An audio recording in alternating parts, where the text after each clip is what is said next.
Bismillahirrahmanirrahim. Assalamualaikum warahmatullahi wabarakatuh. Perkenalkan, nama saya Gandhi Muhammad Bolen. Saya mahasiswa Universitas Ahmad Dahlan Yogyakarta, program studi Bahasa dan Sastra Arab, Fakultas Agama Islam. Di sini saya akan mempresentasikan tugas dari mata kuliah Pendidikan Kewarganegaraan tentang kajian konstitusional Undang-Undang Dasar 1945. Nah, di sini saya akan mengulas sedikit ataupun satu pasal yang membahas tentang hak dan kewajiban warga negara. Melihat realita yang terjadi saat ini, keadaan yang dialami masyarakat saat ini, maka saya sengaja mengambil pasal 27 ayat 1 Undang-Undang Dasar 1945 untuk dibahas.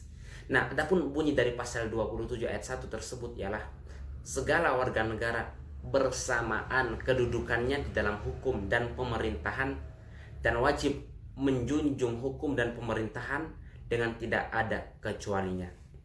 Jelas dari pasal ini kita bisa memahami bahwa setiap warga negara memiliki hak, memiliki kesamaan kedudukan di mata hukum.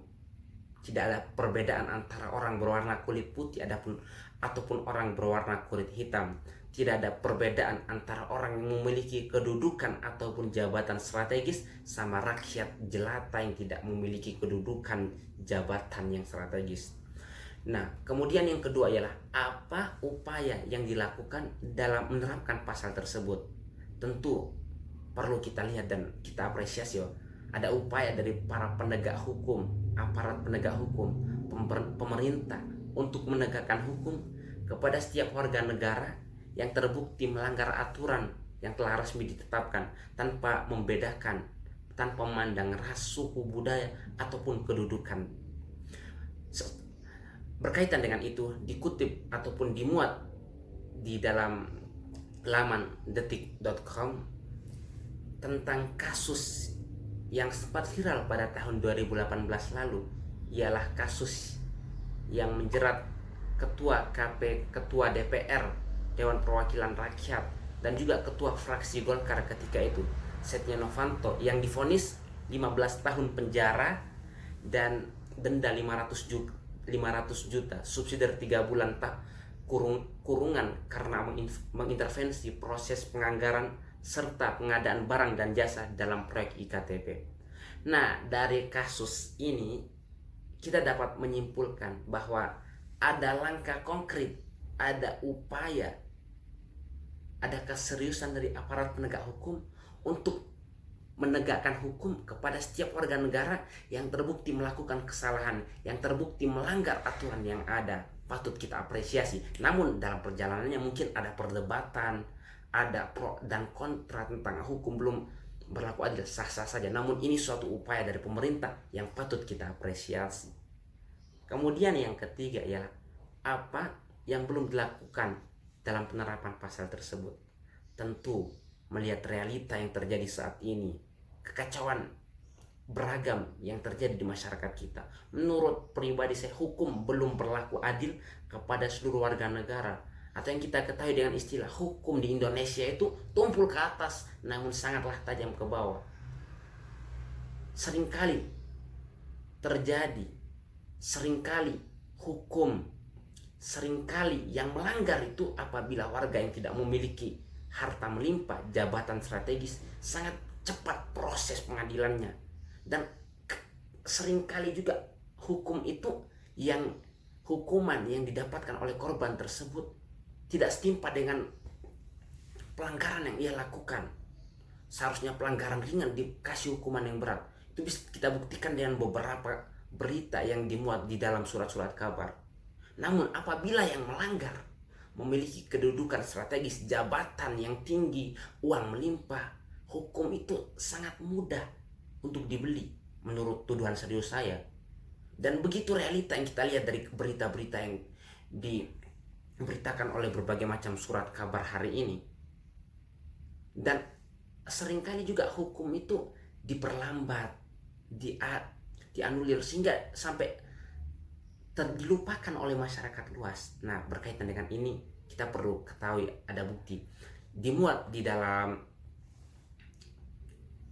laman Okinews pada hari Kamis 2 Juni 2022 pukul 7:04 waktu Indonesia Barat tentang kasus Harun Masiku yang menyuap komisioner pemilihan umum, Komisi Pemilihan Umum KPU, yaitu Wahyu Setiawan, agar bisa mendapatkan kursi di DPR melalui PAW, pergantian antar waktu, yang sampai saat ini masih menjadi buronan yang entah kemana ia pergi, sehingga para penegak hukum tidak menemukan jejak dia, tidak mengetahui dia kemana. Padahal kita lihat, kita hidup di era modern ini, berbagai macam kemudahan yang kita temui. Kemajuan teknologi sudah seharusnya memudahkan aparat penegak hukum untuk mencari, menyelidiki di mana Harun Masiku saat ini. Kemudahan transportasi sudah seharusnya memudahkan aparat penegak hukum untuk menemukan di mana seorang Harun Masiku. Namun realitanya sampai saat ini belum ditemukan. Ini sebuah pertanyaan besar yang harus dijawab oleh aparat penegak hukum kepada seluruh rakyat Indonesia.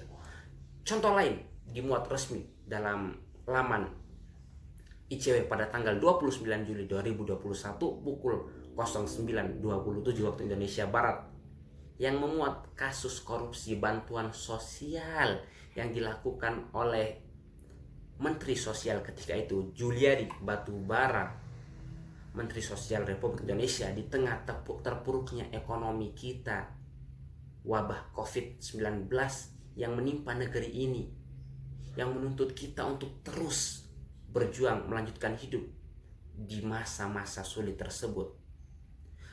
Ia korupsi, mengambil hak rakyat yang seharusnya digunakan untuk rakyat untuk melanjutkan hidup mereka, membantu mereka walaupun tidak semua. Namun dikorupsi oleh pejabat yang seharusnya dengan jabatannya itu, dengan wewenangnya itu bisa membantu lebih banyak orang. Ia dihukum 11 tahun penjara dan denda 500 juta subsidiar 6 bulan. Dengan pidana tambahan uang pengganti sebesar 14,5 miliar. Tuntutan KPK ini jelas menurut saya terkesan aneh dan mencurigakan. Kenapa demikian? Sebab pasal yang menjadi alasan tuntutan yaitu pasal 12 huruf B Undang-Undang Pemberantasan Tindak Pidana Korupsi sebenarnya mengakomodir penjatuhan hukuman hingga penjara seumur hidup dan denda 1 miliar. Nah, tuntutan pembayaran pidana tambahan uang pengganti sebesar 14,5 miliar juga jauh dari memuaskan, karena besaran tersebut kurang dari 50% dari total nilai suap yang diterima koruptor Juliari Batubara tersebut. Tentu ini suatu hal yang kita rasakan bersama. Kenapa demikian? Ia memakan hak warga di tengah kesusahan warga, namun dihukum tidak setimpal. Ini tentu suatu hal yang terus menimbulkan pertanyaan di otak kita, menimbulkan pertanyaan dalam pikiran kita. Korupsi di masa pandemi, yang dimana rakyat sedang susah, sulit mencari sesuap nasi, berjuang mati-matian untuk meneruskan hidup, namun ia dengan enaknya memakan hak yang dimana itu menjadi bagian dari warga Indonesia. Tentu ini semua menjadi suatu hal yang sangat kita rasakan. Mungkin ini saja yang dapat saya sampaikan. Bila banyak salahnya, itu datang dari saya pribadi, kurangnya narasi saya, dangkalnya ilmu pengetahuan saya, kurangnya membaca juga mungkin. Bila ada benarnya, semua semata hanya milik Allah Subhanahu wa taala. Ihdinas siratal mustaqim. Akhir kalam, wassalamualaikum warahmatullahi wabarakatuh.